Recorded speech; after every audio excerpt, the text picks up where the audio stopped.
Oh, I like to be scared at least once a month. When you're scared, you're learning, right? Like it's the same as the argument. Like you learn the most on call. If Yeah, you're because my comfortable, you're not learning.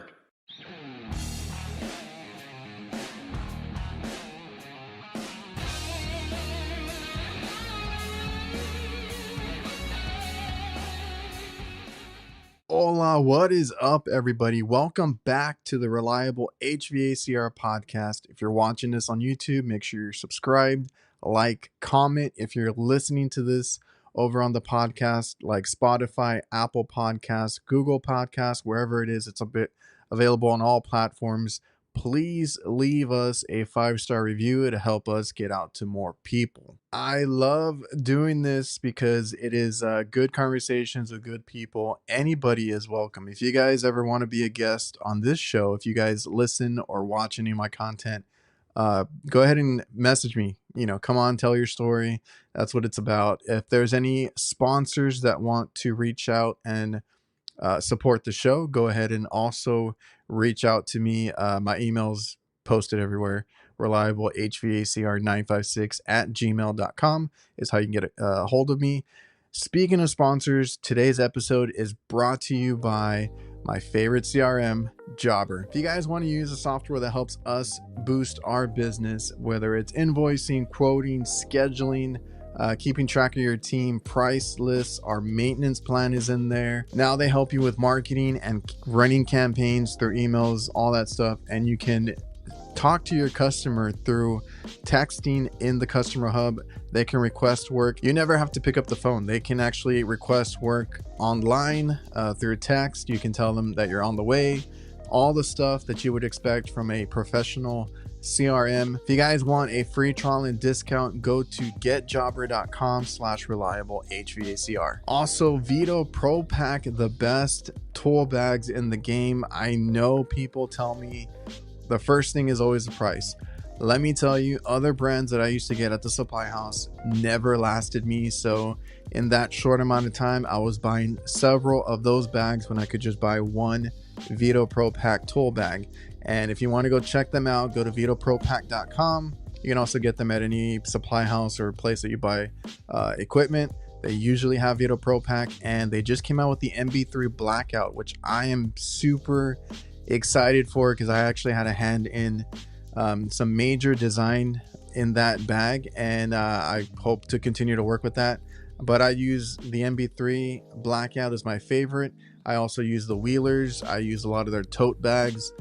I even have something in my van that just holds bottles and miscellaneous things, and it's made by them too. They have a bag for every scenario, so you won't be disappointed. Go check out VETO Pro Pack. And if you go to their website, go to the customer profile. You'll find me in there. You can learn a little bit more about me, and you'll probably see a lot of these YouTubers and people on Instagram that you might watch in that section. And a big thanks to all the sponsors that make this show possible and moving forward. You'll hear more from Local HQ Marketing, NAVIEN, and DIVERSITECH throughout the show. And don't forget that I have another podcast / live stream every Thursday night, the HVAC Nights. You can find us on YouTube, Instagram, TikTok. It's me, Jake, and Curtis. You might know them already. And we just talk shop about our work week and life stuff. It gets crazy. It gets uncensored. It's a fun time. So come check us out live every Thursday on YouTube. And it's available on all podcast platforms later that week. If you ever want to keep up to date with anything that I use, whether it's tool recommendations, Camel City Mill socks have been really great for me, and the Huxley work pants. I have discounts for a lot of these things that I use. You can find them in my website, reliablehvacr.net. So like I said, tool link, recommendations, discounts. I got merch there. You can request stickers. I will have my arm sleeves up for sale soon, so make sure to keep an eye out there. And if you just remember to go to the website, you'll always keep up to date with everything. And really quick, I just want to invite you guys to our Discord. We made an HVAC Nights Discord server. You'll find it in the link below or on reliablehvacr.net, hvacnights.com. You can find it there. I'll leave a link. Everybody is welcome to join.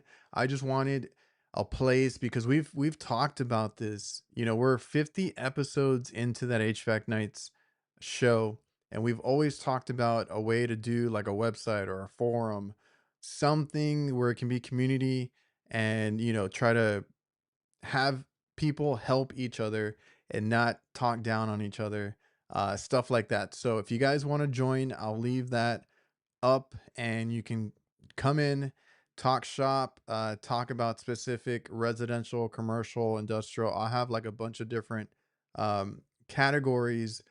There will be shop talk, there will be tool talk, where we can talk about like tool recommendations and deals that you might find shopping around for tools, little things that you find, you can throw it in there.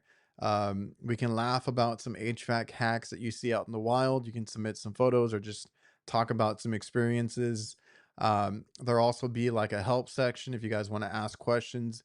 And as the community, as we build it up, everybody can answer each other, and that way, like, if I don't know anything about what you're asking, somebody else might, step in and be able to answer your question. That's what I wanted, and that's what we're going to do with the Discord. I just want to catch up with you guys in between the shows, or when we're on breaks and stuff like that. Like, there's a hobby section. If so, right now it's just sports and content creation, but if you guys want to talk about any other fishing or anything like that, I can add all that stuff to it. So I'm still learning it. If you guys know anything about Discord, help me out, help me learn, tell me what to add to it, and we can go from there. So stuff will be added as I figure it out. But like I said, you can talk about your hobbies, sports, shop talk, anything in the HVAC world that you want to discuss or ask a question on, specific troubleshooting or help with things. I want to add like manuals and little codes and tips and tricks and stuff like that. I want all of that in that community. So go check out our Discord, join it today, and let's get some conversations going. On today's episode, we have the Ice Master, Ty himself. I've ran into this guy at the AHR Expo. He's really great, super supportive of everybody else, and this guy has helped in his own rights. He's done the trade shows. He's helped with those. He's helped judge a couple of these HVAC competitions, which I think is great. I usually hear about these things through the grapevine of like online communities. So he has people that he's close to and all that he works with and helps and trains and does all this stuff. He does industrial work, so hats off to him being able to juggle all that stuff. I enjoy hearing about all these things. I never knew that there was an award show. Shout out to my award back there. Shameless plug. And then the AHR expos, the trade shows that pop up, and the guys that come out to different places. So I love hearing about all that. And I talk to him, or we discuss all of those things, what he does, where he's from. He's up in Canada, and the kind of stuff that he sees. So without further ado, enjoy the episode. Well, it's a weekend, had stuff to do earlier. You guys had a holiday. Right now, you said it's like a Thanksgiving. Yeah, our Thanksgiving comes a little earlier in Canada. Yeah, whatever. So Like we're still October. yours is end of November, so It's a whole lot earlier. Now that you said that, I'm looking forward to the Thanksgiving meals and all that. Do y'all do the same? Is it the same, or is there any difference, or how do y'all? I imagine it's all the same. Turkey stuff and all the fixins, eat too much, drink too much, the usual fun when it comes to that sort of holiday. Oh yeah, sounds exactly the same. All right, we're cool. We're good. Well, I was running around earlier. That's why I kind of gave you like a last minute time, which I had no idea you had a holiday going on, but it's all good. And then Hey, you can tell by my surroundings that we brought the motor home, so I got a nice little place to hang out by myself, and the rest of the family's in the in-laws' house taking care of the feed. That's right. Yeah, because you're visiting family, so you got the motorhome just pulled up, and right now you got the whole thing to yourself. Oh, yeah. Yeah, personal guest suite, man. It's the way to travel. Awesome. Is it a long road trip for you guys, or? So my in-laws are about 6 hours away from me. That's not bad. I'm 4 to 6 hours from any major city over here. So like when I go, because I'm in Texas, so when I go to San Antonio, Houston, I have some buddies in Austin. That's always a 4 to 6, 7 hour drive for me. Yeah, I don't know. In this industry, I'm just so used to traveling and driving. It's not really that different to me. Like I did Yeah, 3 hours for work, and then I got home and jumped in the motor home, and we drove for 4 hours to camp for the night, and then another 2.5 to get here the next day. So that's funny because like with my girlfriend, we take a lot more trips now because like they have her daughter has family up in San Antonio on the other side. yeah. So like, we make trips out of it, right? So I'm like, yeah, cool. Like I don't mind driving. She's like, perfect. When we got together and everything, because I was like, I'm so used to it from work where I drive 2 hours to a call and then 2 hours back and then maybe another hour out this way or hour out that way. And I'm just like, I kind of like numb to it. Like I'm just used to it. So these 4 to 6 hour drives are really nothing too bad for me. Well, the situation we're in out here, so my wife grew up out here. I've been married about 20 years. So we've been making this run probably 2 dozen times a year for 20 years. And it wasn't until we had our daughter that it forced us to slow down and actually enjoy the run. Because you Mm, can't just crank out 6.5 hours straight when you got a 1-year-old sitting in the back seat. I So know. now to be able to make more of a trip of it's a lot nicer.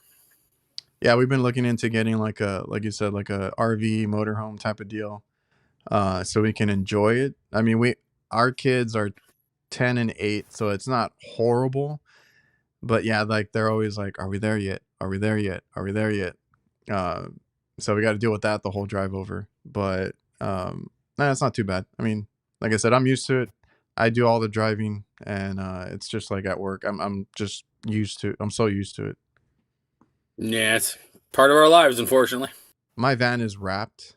It's always nice when you got the number on there because everybody wants to call with their opinion on how you're driving or try and blame you Yeah, for yeah. something.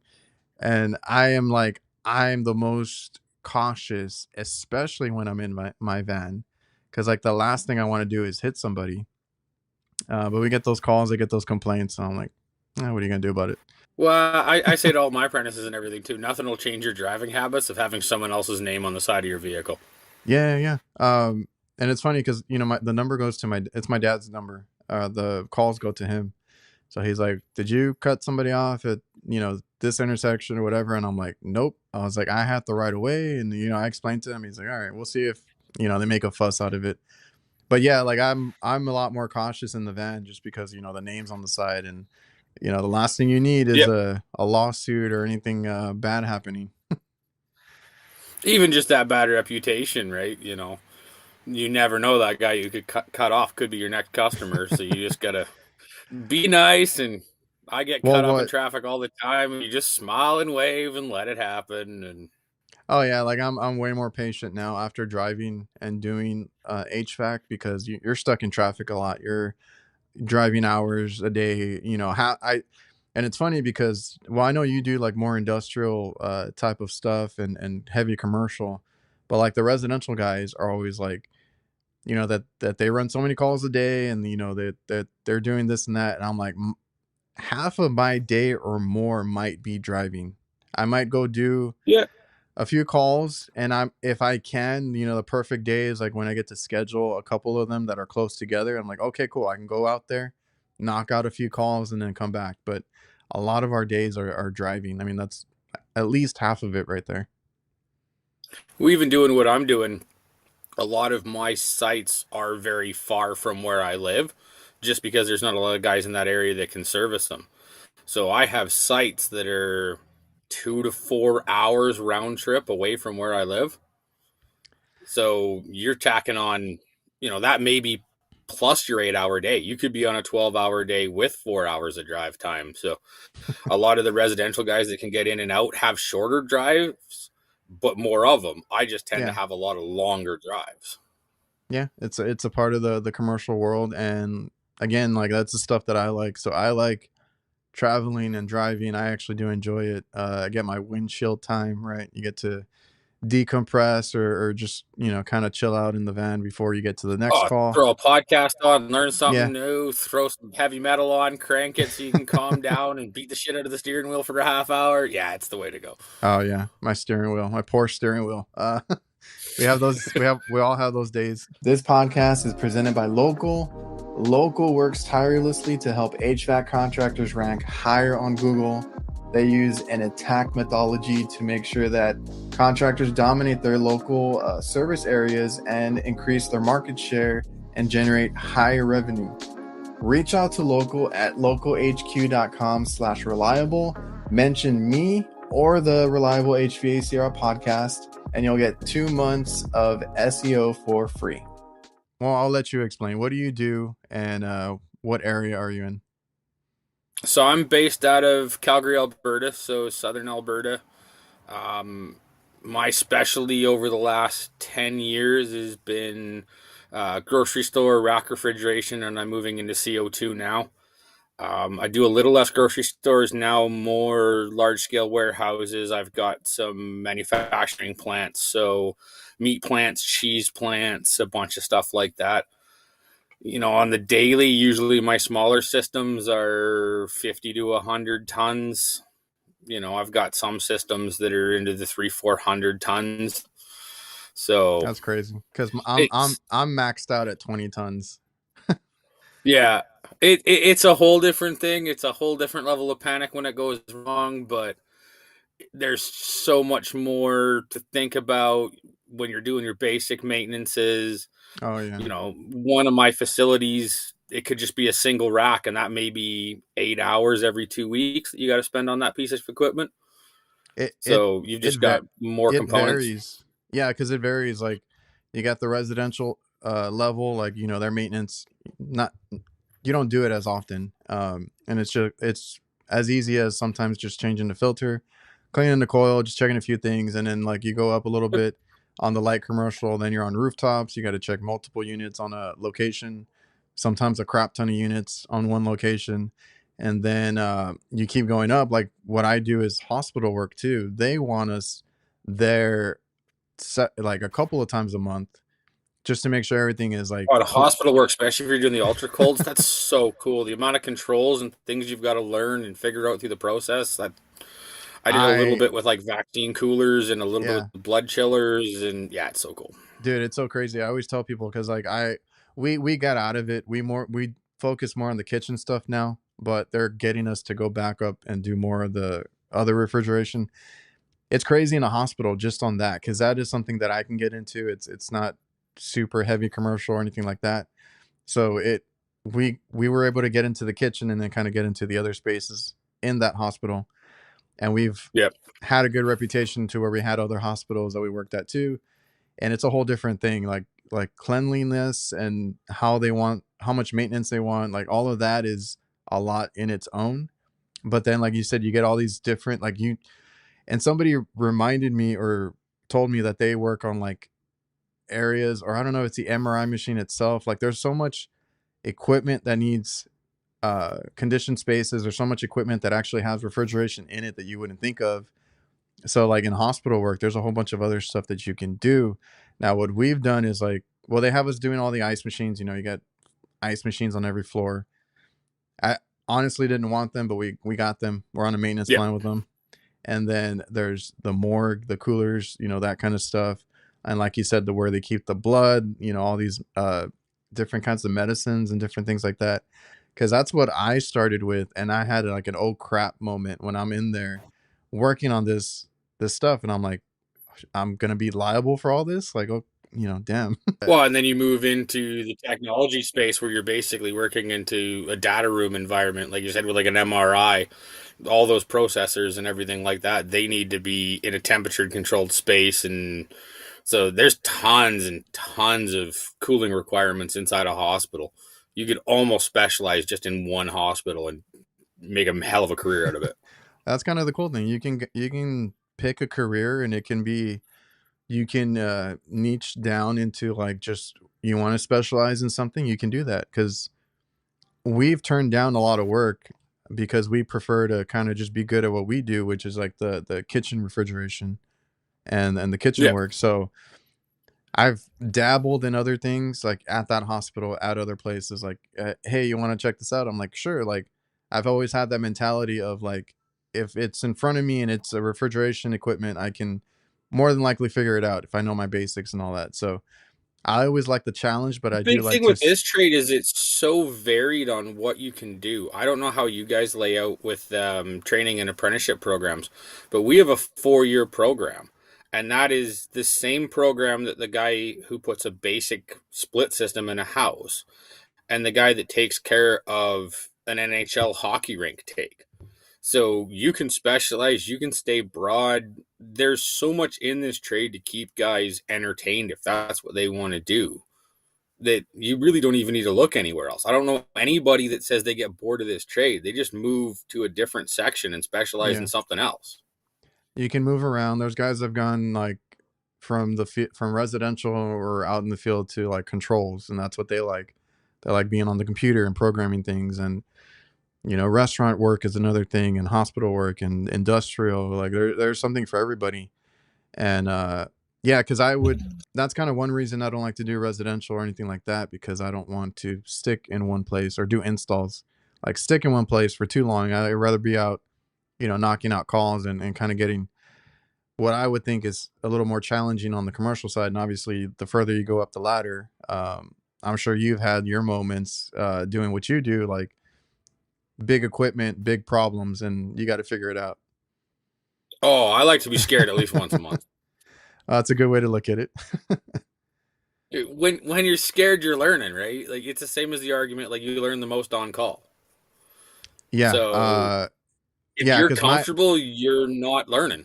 because my dad used to leave. Well, he doesn't do what I do. He does the cooking equipment, but like I got used to riding along and then kind of being his helper. And then, we would look at equipment together. We had a guy that we hired that did refrigeration in the beginning, but then he started leaving me on my own, and I had those oh crap moments, and I'm like, okay, I got to figure it out. Um, you got to calm down and kind of think things through and figure it out. But I've been in there. I've been thrown into the fire, and that's exactly how I learned. And we make mistakes, you learn from them, and you kind of don't make the mistake again. Yeah, well, you hope to. Today's episode is also brought to you by NAVIEN. If you haven't seen it yet, NAVIEN has entered the HVAC space in a big way with the new NPF hydro furnace. This hydronic forced air furnace delivers industry-leading variable capacity operation from 15 to 100% in both natural and propane configurations. You can learn more at navieninc.com. I also want to thank DIVERSITECH. They simplify your work. They have everything a contractor needs to complete a job. That goes from equipment mounting, condensate, management, tools, maintenance chemicals, electrical components, indoor air quality, and much more. They have different branches under the same umbrella. More than likely, you're already using some of their products or tools. So go check out diversitech.com, and it's your one-stop shop for everything HVAC. So if you're doing, how long were you doing the supermarket stuff? So I worked for 6 years at a company that exclusively did grocery stores and racks. I basically didn't touch a piece of heating equipment for over 6 years. Is that where you And I've started, or did you been start somewhere else?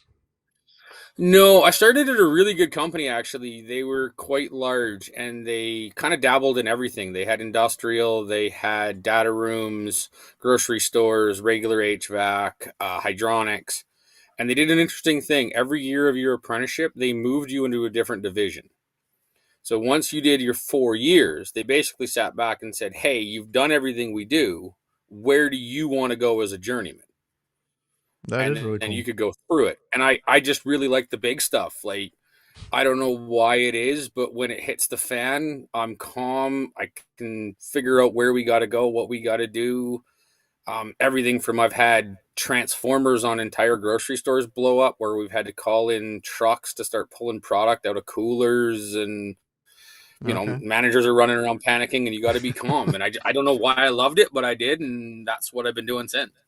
You, I guess you like the chaotic stuff. That kind of like is what you're comfortable with. Yeah, it's a weird thing. It's not my normal, after hours thing to be stressed out all the time, but I feed on it at work. So Yeah, it's so weird because, we deal with a lot, and supermarket is one thing that I've always been interested in. I wouldn't do because of that. the chaotic stuff, when things go down, it's a big deal. It's I don't know. I'm out of it now, and I'd probably say it's a young man's game.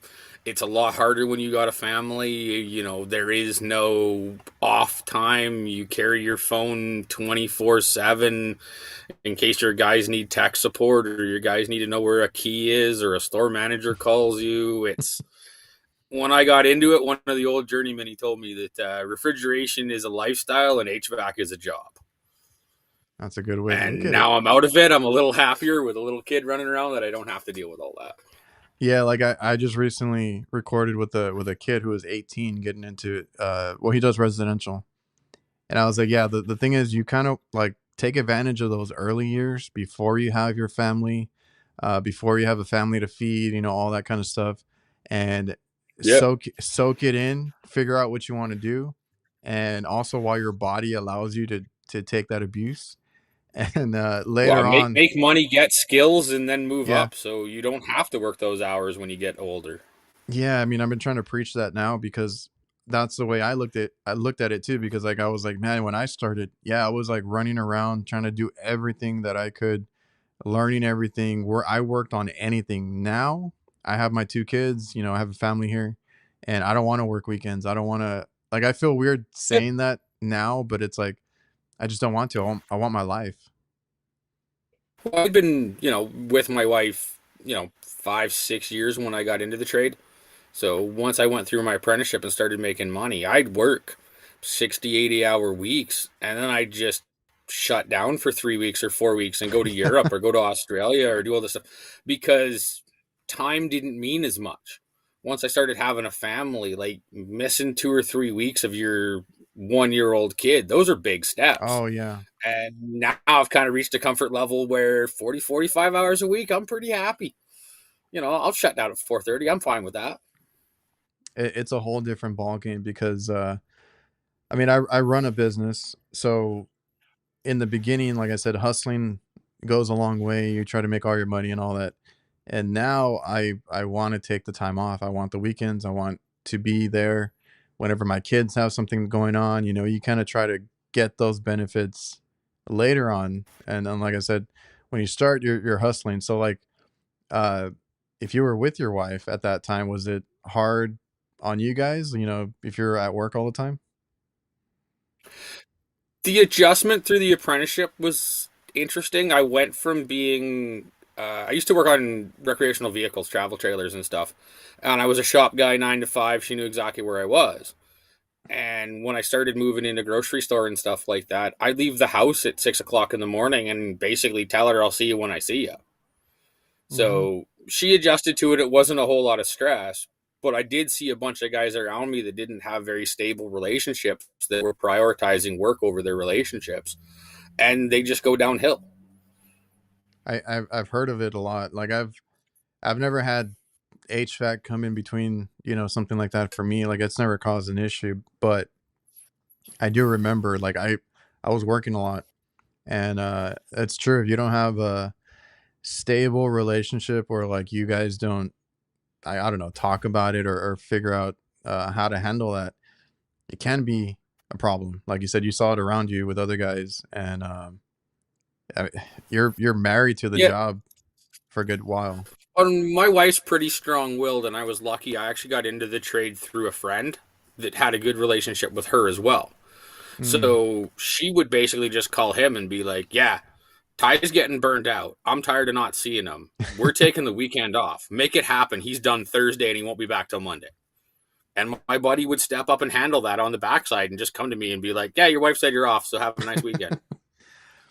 Yeah, because like I mean, as a guy, you kind of don't you might not take care of yourself the way you should.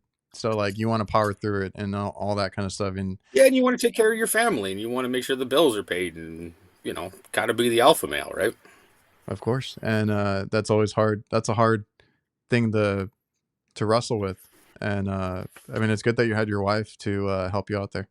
And today's episode is also brought to you by GREE Comfort. I have heard nothing but high regards for GREE themselves. GREE offers not only just ductless mini splits that you might know them for, whether it's single zone or multi-zone.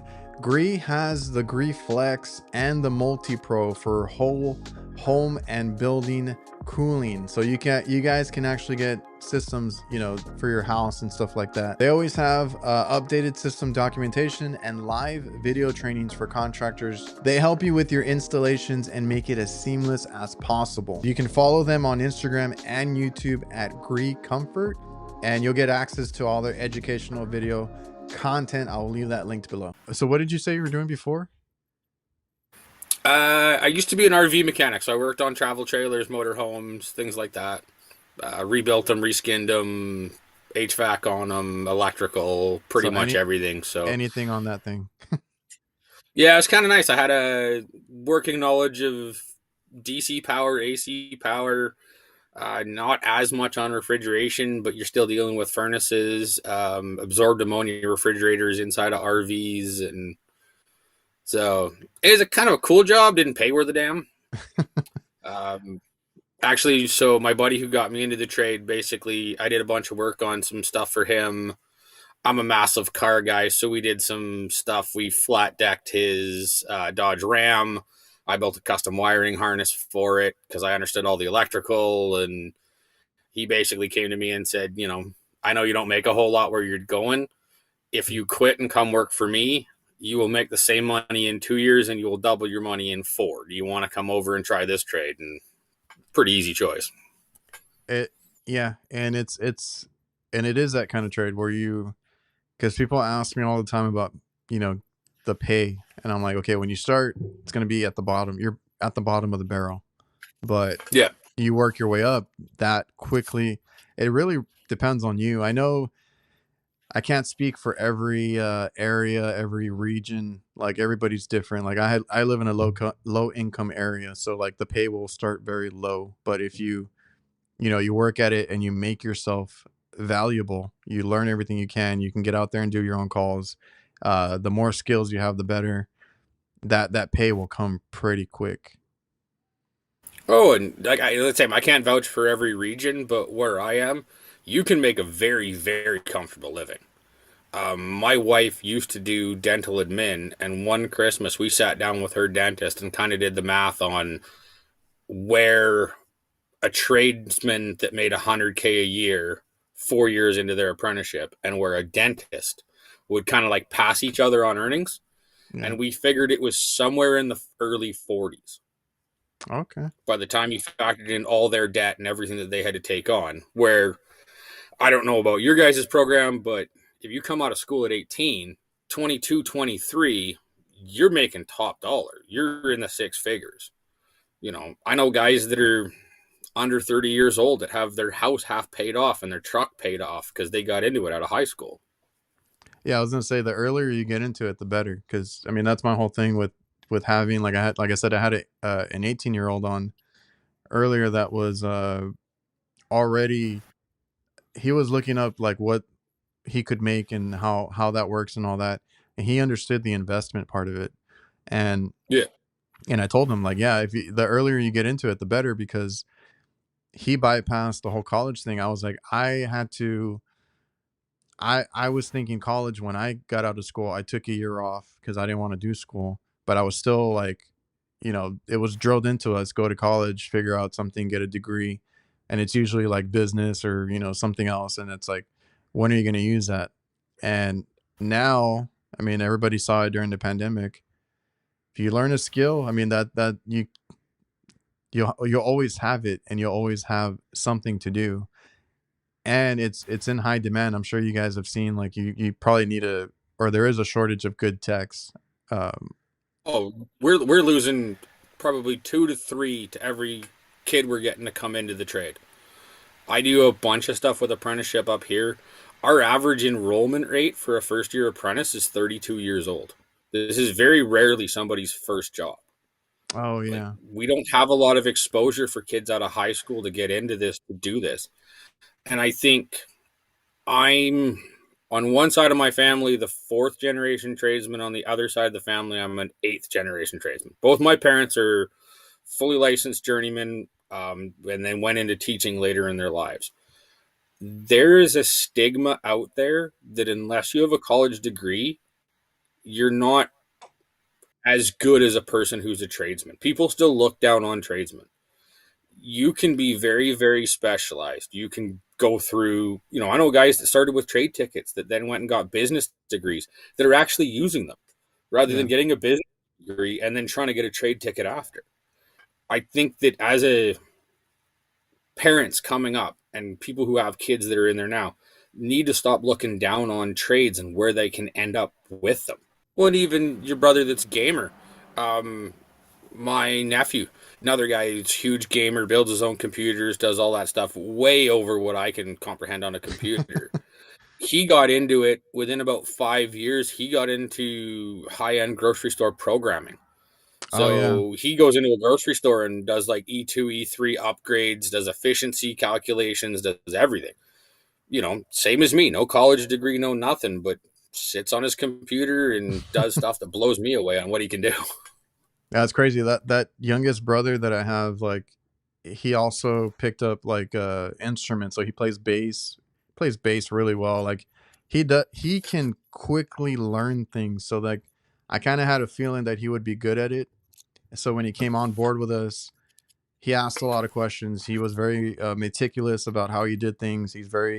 I think he's borderline OCD. Like he has all these traits that Yeah, is he on your sometimes, side with the cool or with your yeah, dad on the hot side? he's on my side. If he worked with my dad, they would have a fight every day because like I'm like he's one of those that you bump heads with, but he's a good worker. Yeah. It's because he has to do it Eh, one way, and my dad's old school. He's like, just get it done. We need it now, and this and that. My brothers are like making sure everything's perfect and everything. yeah, it's a problem with management. Sometimes you just got to learn how to run people rather than actually run them. Yeah, so we try to keep them separate, but he runs with me more often, and what I appreciate since he's like that is he does a lot of our maintenance, which I don't have to do, which I hate doing. So it works out. You got to find the job that caters to the guy 100% because there are people that are way better at that. I am not a maintenance guy. I am. It's hit the fan. We got to tear things apart. Two Yeah, o'clock in the morning guy. I am not the most methodical guy. That's for sure. which is like the way I'm that way too because I prefer to take the harder calls, and I prefer not to send him to like if I get a call and I'm trying to send somebody out, I'll take it. I was like, I want the hard call, and then usually I can get it done quicker. And then like I said, he takes calls, but he also does our maintenance a lot. And I was like, I'd rather just leave it like that. He's good at what he does. I love doing what I do. I think we're good. I Um, think the thing with the service calls is like it's almost a badge of honor to me. Like the guys that I hang out with that do the same thing, you end up sitting around having lunch, having a drink, doing what, and it's trading war stories. Who's got the worst thing? Who's done this? Who's struggled through this? And I've had 3 or 4 guys that have just like that sounds incredibly cool what you're doing and want to see that side of it. that's why when I got on this Instagram and everything, like I appreciate what everybody else does, but I'll watch from afar, right? The guys that do like the supermarket, the industrial, like I love that stuff. I'll just never do it, but I appreciate watching it. You I know you talked about like you like to help apprentices and all that kind of stuff. You are a part of something or you're helping with something, right? It's called the skills something So competence. it's the World Skills Organization. Okay. And what is So that? there's several tiers.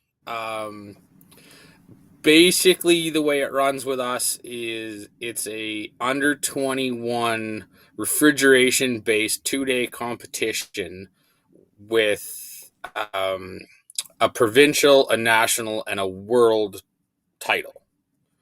Okay. So on a provincial level, we have a small under counter cooler that you need to fully pipe, wire, and commission inside of 2 days, following all safety protocols to get to it. Then we judge that. Whoever wins that then goes to represent that province in all of Canada. And last year we built a uh, increasing radius evaporative coil So single piece of pipe you had to bend, so it came in 9 times, I believe. So it was a total of a full roll of 25 foot of copper. And then you had to put an EEPR in as well as a hot gas bypass valve to start and frost up that pipe in 2 days. Mm-hmm. The individual who won that got to represent Canada, and they went and did a single compressor, dual evaporator, multi-temperature system in Lyon, France. Oh, wow. So, yeah, it gets increasingly harder as you move up, but it's a heavy promotion on the trades. It's definitely a feather in the cap for the guys that win.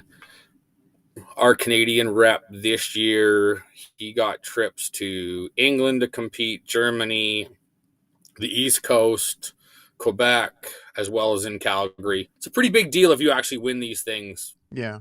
to be, like the Canadian champ or the world champ. Man, that's one that I hadn't really heard of. I had seen you like when you posted that you were like helping out with it or traveling for that, and it seemed like a cool deal. But it's like it's a competition building stuff, that kind of thing. Yeah. What was it? Service Titan just did those HVAC nationals. I was gonna say that's another one that I barely found out about like So a yeah, year. it's very similar to that, but it's for people under 21 to compete. Oh Worlds, you yeah, have to be so under 20. there's an age. Yeah, I got you. Yeah. Yeah. And it's very fierce. There are several countries that the government will actually pay a technician to train for a year ahead of time. So this is like the HVAC Olympics or the refrigeration Olympics. 100%. There's big money on the line. There's big egos. There's That's massive fights at crazy. Worlds. When we do the nationals, the guys who run that are so precise. They'll use a micrometer to make sure every fitting is in the same location on every table, so nobody can say that they had an advantage when they started. Wow. Okay, I thought it was something a little bit smaller. That's a big deal right there. Yeah, it takes us 4 days to set up the national event. Oh, okay. So you get to help with that all around. You're like on the committee or something, right? Uh, as of this Friday, I am the chair for Alberta. Oh, So I'm running the Alberta competition for refrigeration this year. And then I am one of 10 members for the national committee. oh, I got you. Is that is that like an annual thing then? Yeah, the competitions are once a year. There's sporadic meetings throughout to set everything up. It Oh, probably you're probably I probably volunteer about 40 hours per competition to set everything up, judge it, do everything else. oh, that's cool, man. Because even just with the age group that you guys work with, that's cool to see like the kids kind of getting in there and doing that. Yeah, I want to try and put together on the provincial level some sort of swag bags, reach out to some manufacturers and stuff, and give these guys, whether it's hats or shirts or a tool or something like that to make it more of an incentive to go there. Oh yeah, Because right now, unfortunately, if you don't win anything, you don't get anything. So yeah. You travel out everybody there. wants a participation trophy. So Did anybody work with you last time? Did you get anybody to help you out with anything? Because I did it kind of last minute. Solderweld stepped up really big, okay, actually. He I think sent that's what every I had seen. contestant out. Yeah, every contestant got one of their magnetic welding blankets and one of their all-in-one starter kits. Okay. Eh, So that was big. yeah, because I was gonna say, I mean, you can ask a lot of these companies. I always tell people like it doesn't hurt to ask. A lot of these companies are willing to Oh, help. 100%. Solderweld's really cool, Yeah, and I like just there's a whole happened to talk bunch. to Solderweld at AHR about it and a few other things, but I'll be reaching out to like Viper. Like the dream would be, you know, $500 gift bag, maybe in like a VETO tote or something like that, where it would Oh yeah, these guys would really go back to their companies and brag and be like, hey, like new apprentice, you got to try this. Like, look at all the gear I got. sure, man. That's kind of the whole thing with even going to AHR. And I know I ran into you there. Uh, Events like this where you can, you know, like the award show is cool being put on, in kind of recognizing people in the trades, and then going to the AHR Expo, trying to collect everything you can from these different booths and stuff. And it's a fun time when you get together at these places, and it's about your work, but it's also about like having fun. It's also like it's a connection of people who are as passionate about this industry. You know, I don't know how your area is, but there's a half dozen people in my local area that I can go to beers with that are as much about this industry as I am, that listen to all the podcasts and watch all the YouTube and pay to upgrade their skills out of pocket rather than wait for the company to do it. But then you go to AHR and like you can't swing a cat without hitting guys that are feeling the exact same way about the industry. Yeah, and I think you've hung out with some of the other people up there in Canada, like Pipe Wench, and I think Rob had talked about something that you guys did, or I don't know what. Yeah, so Rob lives about 2 hours north of me. It's actually the town that I refer to as the meat plant. Okay, Um, so I'm up there twice a month. I'm actually presently in the same town as the pipe went, but I think she's doing her family dinner and I'm doing my family dinner. So I'm trying to get together with a beer for her, but it may not happen. gotcha. Um, there's a bunch. There's the whole A team dynamic where Oh everybody's got yeah. that connection in Canada. So talk to some of those guys. It is pretty spread out. You know, a couple dozen people over a whole country is fairly big. Hey man, that one, wasn't it that one year that it was like at the award show, like all the Canadians took all the awards? Yeah, it was like 2 years ago. Last Yeah. year we did pretty good too. um, but that, yeah, and you bring up a good point, because like that's one reason that I do like being on social media, just for the people that you meet, the interactions, all that kind of stuff. Because I've said it, and I don't like to talk bad about my area, but like I'll talk to the older techs here, and it's like, the stuff that they do, the bucket recoveries, the mixing refrigerants. I hear it, like I hear all this stuff, and I can't talk shop with these guys because they don't really care about the work that they do. But I get online or I go to these events, and it's like you said, like everybody is so passionate about it. That's why they're there, and it's a really cool time, and you get to network and make all these friendships, and that's a cool part about it. Well, with the social media, the thing I really like is I'm not massive on a lot of the other channels other than Instagram, but there doesn't seem to be a whole lot of stress about your skill level. So I remember a while ago, HVAC Strong posted up some stuff about descaling a um, instant hot water heater, and I don't deal with those ever. And I had a couple questions about the procedure he was going through, and it wasn't like, "Oh, you don't know," and said a few things back. It was just, "Yeah, this is how I do it. This is what's recommended," everything like that, and it was pressure free and sort of a cool environment for everybody to learn from everybody. It's gotten so much better, because like when I started my YouTube channel, there was people that were like that were critiquing just to be a jerk about it. But I do like when I Yeah. can learn things, because I've learned a ton even in my comments, because I'll work on something that I've never seen before, and I'm like, I don't know what I'm looking at, I don't know what this is, on the job site, and then people in the comments like, oh, it's this or that, it's called this, it works like this. That's what I appreciate, because I don't know everything. Well, I've had a bunch that, hey, I saw you did this. I'd recommend you do it this way, but they send it in a DM, so it's not even Oh out in yeah. the public as a critique, right? And then it's, would you like me to post this? And it it's become such a supportive community where everybody wants to move up. And you can be a really passive user and just follow a bunch of people and learn a bunch of stuff and not have to put yourself out if you don't want to. No, I mean everybody won't post their work, but like just being on there, I learned a lot from others. And like I said, being on YouTube, the comments I learned from there, I had people that, like you said, might suggest something or say that they do something a certain way, and I would reply like, send me an email and kind of show me like pictures of what you're talking about. I would love, to learn more, because I'm always Yeah. about that. You said you got into CO2. Is that, how long have you been doing CO2 work? I've probably been on the fringes CO2. So I'm in a weird spot. I did it probably 2 or 3 years at the grocery store company, but then I went and helped a buddy of mine start up a small HVAC company. So I kind of got out of all the level of refrigeration for 2 years. Oh, And then okay. when I came to work for the company I've been at for a year, I got pretty heavy into it.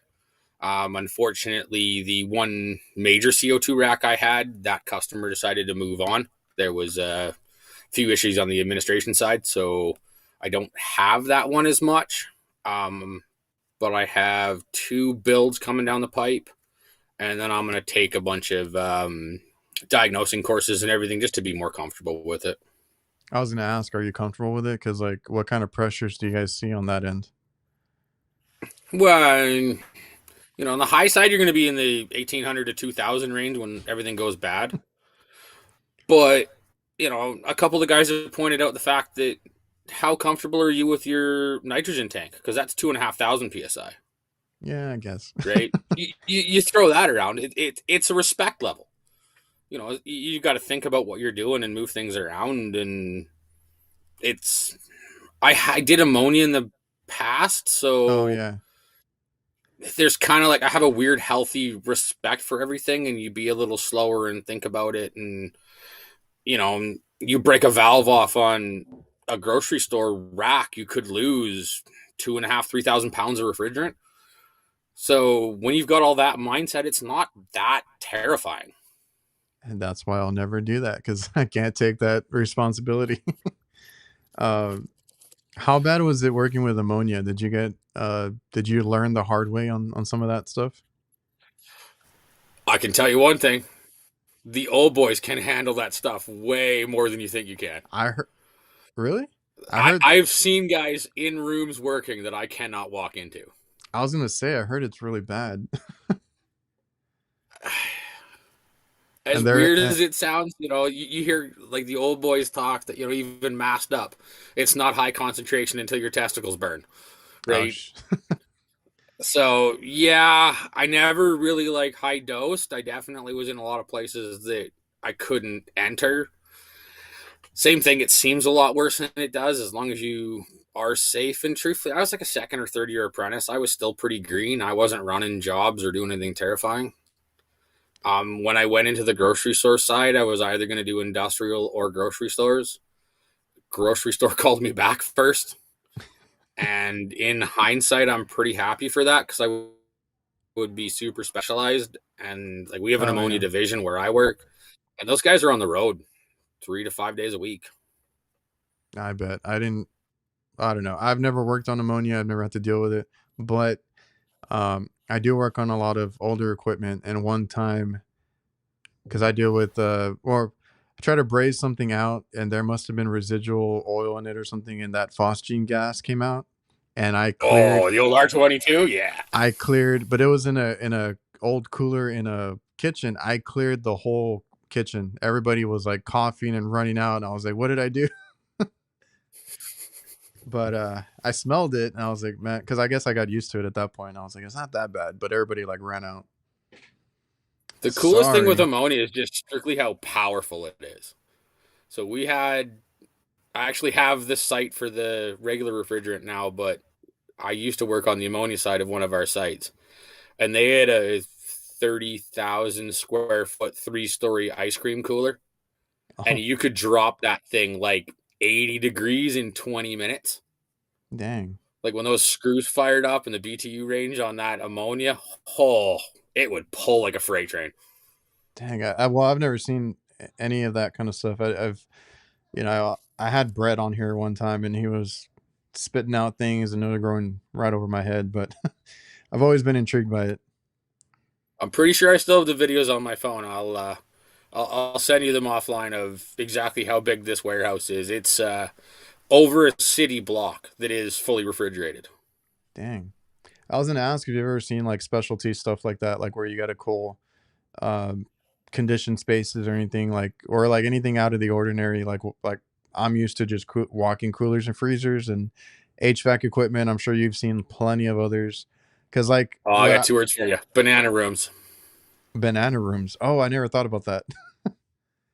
So once again, you're close enough to where the bananas grow. You might not, but where we live, they ship the bananas up green, Oh, and okay. they put them in a conditioned space, heated, cooled, humidity controlled, and then they introduce, I think it's methane gas, and they actually cause them to artificially ripen faster. Oh yeah, I So got you. those are really cool because there's a lot of controls in them, a lot of different things that are happening. Yeah, because that's the cool part. Because like I had mechanical environments on, and they talked about the grow rooms and stuff that they deal with, and that also requires a lot of special controls in that kind of environment. Because like when I got into it, I was always intrigued by the refrigeration side, and then they were like, "Yeah, and you can do like you said, these specialty rooms." Like I was thinking, like like chocolates or like flowers. There's all these different things that need um, refrigeration rooms or whatever you want to call them.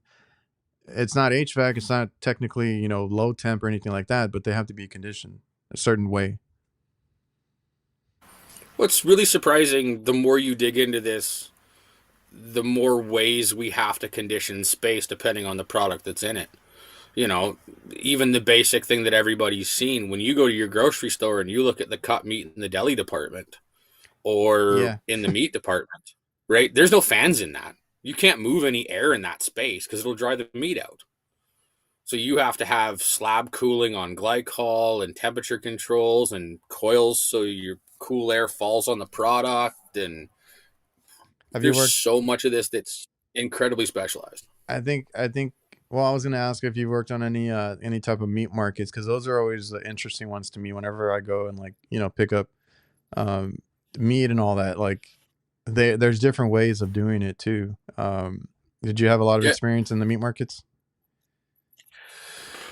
Mostly in the grocery store stuff. We have a Asian themed chain up here that has a bunch of refrigerated fish tanks because they sell a lot of live product. Oh, I've okay. dealt with lobster tanks, and then yeah, everything from the main meat plant I deal with north of me is more of a sausage cold smoking environment. So they've got all that set up on racks, and then I've dealt with um, basic butcher shops, and then the meat departments in grocery stores. Any lobsters ever get out on you? No, but I did learn really interestingly that lobsters have clear blood that is toxic to other lobsters. I didn't know that. Fun fact. Yeah, so if uh they pull the arm off of one of the other lobsters, then they all die. oh shit. It is crazy how much money those things cost. No, but like in I had a grocery store here that like where the glass is, and they have the raw meat, to that they sell. Behind that is all an open cooler, because they have evaporator Mm-hmm. fans directly above them. Yep. And I was just fascinated by that, because I don't see that, and I'm like, oh, wait, this whole thing is a open cooler. So have you seen those? Oh yeah, tons of those with low flow coils. Usually they got the two coils on the side and center fan. So then are they how do you control that? Are they trying to keep a certain temp? Yep, because basically any part of the meat process you have to be able to control and document the temp. So you can't cut meat unless that's at temp. So sometimes you'll have an air curtain in the space. Otherwise, you'll have a calculated loss that you're getting heat infiltration from the store. Yeah, But yeah, because you'll have you big couldn't. walk-in cooler doors on the backside, and Yeah, because you couldn't feel it on the other side, obviously. But like the people in there were wearing jackets, and then I was like looking up. I was like, oh, there's evaporators up there. And I thought that was kind of cool. yeah, And that'll be a whole separate zone with multiple temperature controls. and then if it ever goes out, you got all that raw meat that you got to get rid of. Again, that's why I don't want to Right, over to deal one of with the other it. coolers. Yeah, that's a cool thing. When I go to a location like a restaurant, because they always tell you like, oh, I got all this product. I'm like, you have another cooler, just throw it in there. I love, except when they only have one little crappy one, then it's like, okay, well, I don't know what you're gonna do with it. Was any of this hard to learn for you? Like, running. I know you said you did a little bit of everything before, but going to industrial CO2 type of stuff, supermarkets. Oh yeah, it's incredibly hard. I'm not gonna toot my own horn. I'm a high school dropout with 3 post-secondary degrees is what I am. I'm an ADD case. I'm not the greatest student in the world. I just found something that I was super passionate about and was willing to put in the time.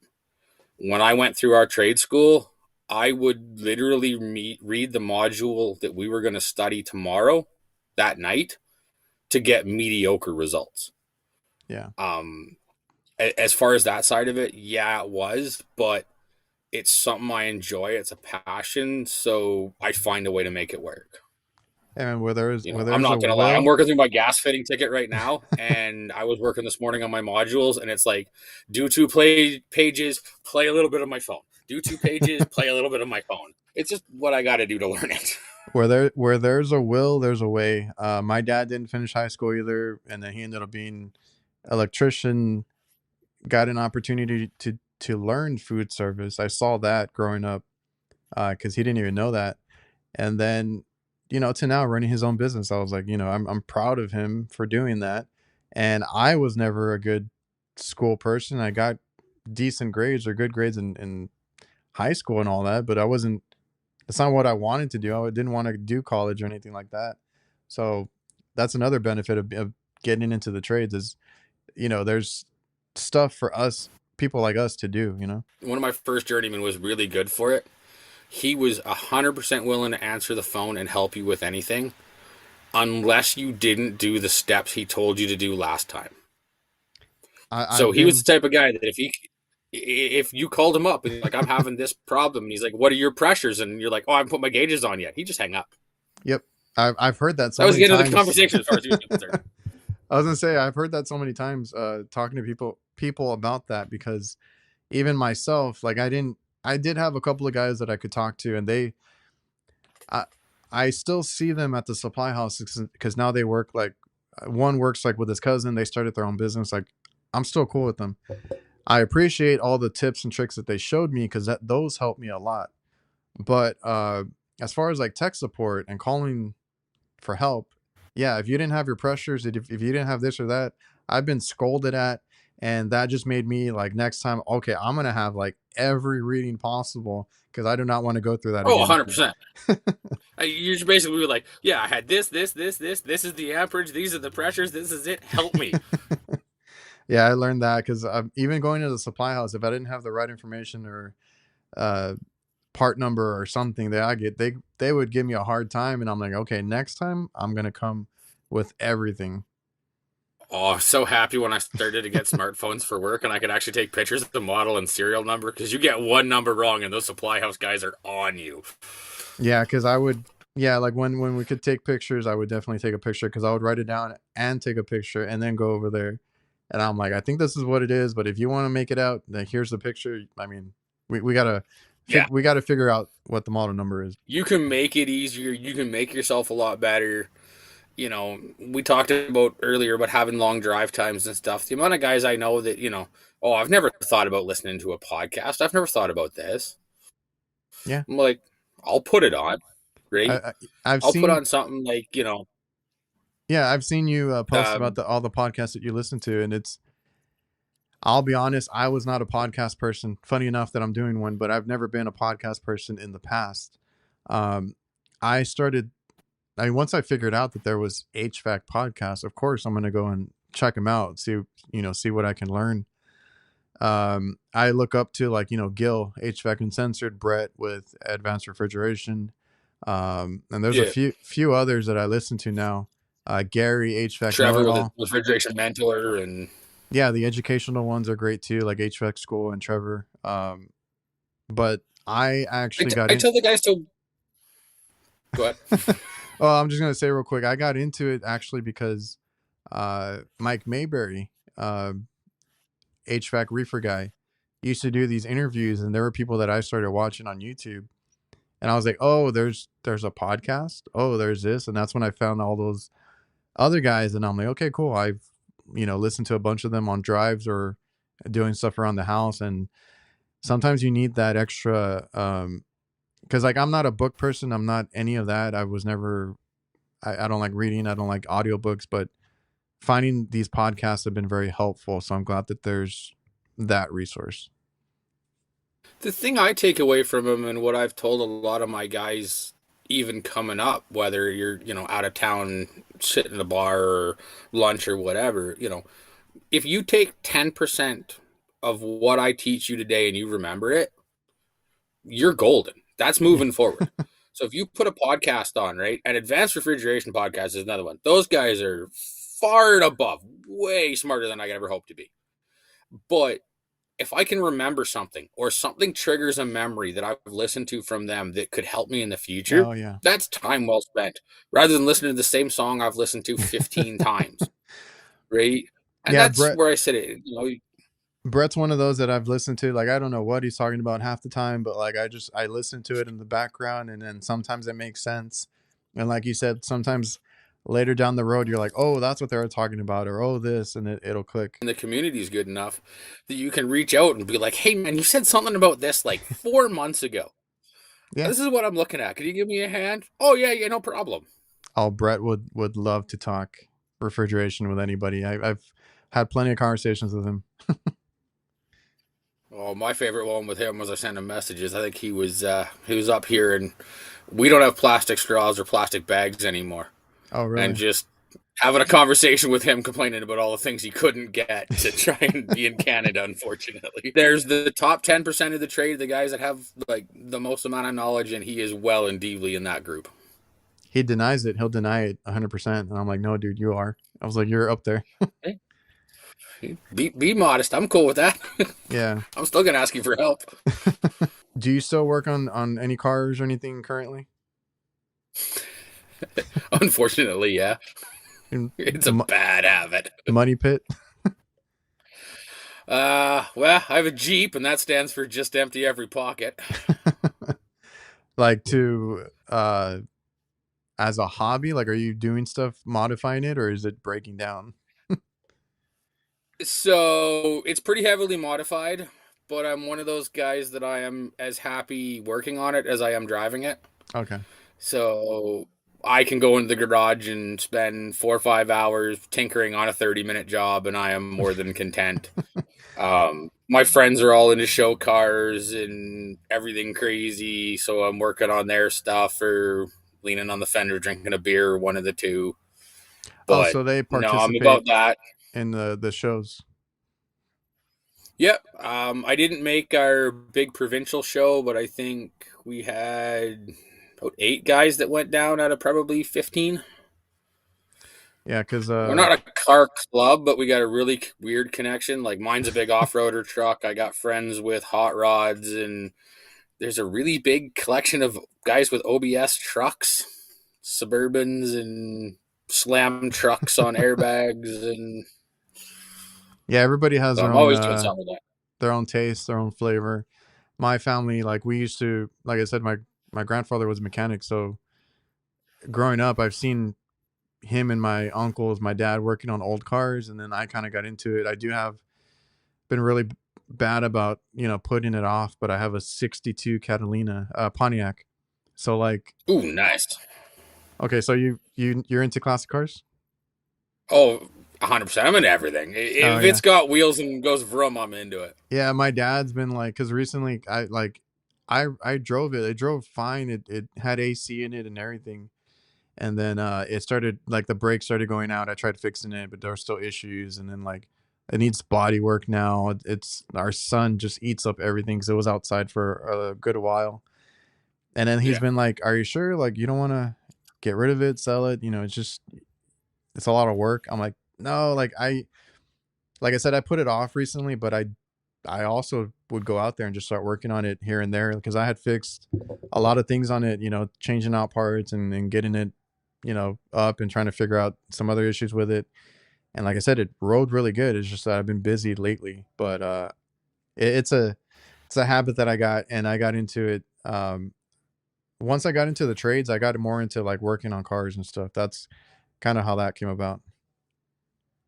Mine was, I don't know, kind of honest. Like, I got memories of using my dad's floor jack and jack stands to jack up my wagon because he was working in the garage on his car.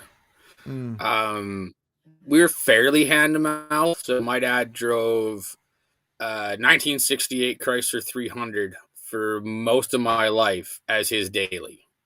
If he didn't take the bus to work, that's what he drove. So my mom always had nice cars, station wagons, minivans, all that stuff. And my dad just had that old car, and it just kept running, and he did the majority of the work because he didn't want to pay a mechanic to do it. And when I was in previous trades and an apprentice, like, I didn't have the luxury of paying somebody to do things. So I started to do things myself. And then, same as at work, once you start completing projects and seeing results, that becomes something you're very prideful of, your own repairs. And, my Jeep is not the world's greatest. If I paid somebody, it would work a lot better than it does. But it's mine. It's my hobby. My wife absolutely loves it. My daughter goes crazy for it. Yeah. So that's where some of that time goes. And the beautiful part about this trade is, because of my work van, it's literally a third vehicle. And if it's broke or I can't afford to fix it, it just sits in the garage till it's ready to go. I guess that's the bad part, because like for me, like it's been sitting there too long. I need to work on it again.